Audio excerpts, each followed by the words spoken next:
మనం ఇప్పుడు national center of additive మ్యానుఫ్యాక్చరింగ్లో స్మార్ట్ క్లాస్ రూమ్స్లో ఉన్నాం. ఇది టోటల్గా మన projector TVs, proper sitting noise క్యాన్సిలేషన్స్తో అండ్ మన ప్రాపర్ ఫెసిలిటీ పిల్లలకి ట్రైనింగ్ ఇవ్వడానికి ఒక అడిటివ్ మ్యానుఫ్యాక్చరింగ్ లెక్చర్స్ మనం ఇక్కడ తీసుకుంటాము. వాళ్ళ డీటెయిల్గా వాళ్ళకి ప్రాసెస్ మొత్తం ఇక్కడే ఎక్స్ప్లెయిన్ చేస్తాము. తర్వాత ఇక్కడికి వెళ్ళి వాళ్ళు క్యాడ్ ల్యాబ్కి వెళ్తారు.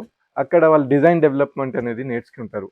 తర్వాత వాళ్ళు ఫిజికల్గా డిజైన్ నేర్చుకున్న తర్వాత మొత్తం ట్రైనింగ్ అయిన తర్వాత వాళ్ళు డైరెక్ట్గా మషిన్స్ మీద డిఫరెంట్ ప్రాజెక్ట్స్ మీద వర్క్ చేయడం స్టార్ట్ చేస్తారు ఇండస్ట్రీస్కి. రండి సార్, ఇదే మన క్యాడ్ ల్యాబ్.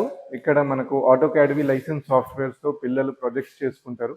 ఇక్కడే వాళ్ళు వాళ్ళ జీ కోడ్ ఎం కోడ్తో మొత్తం డిజైన్ చేసుకొని తర్వాత వాళ్ళు వాళ్ళ మషిన్స్ మీద హ్యాండ్స్ ఆన్ ట్రైనింగ్ స్టార్ట్ చేస్తారు. ఆల్రెడీ పిల్లలు అక్కడ మోడల్స్ డెవలప్ చేసుకుంటున్నారు ఆటో క్యాడ్స్లో.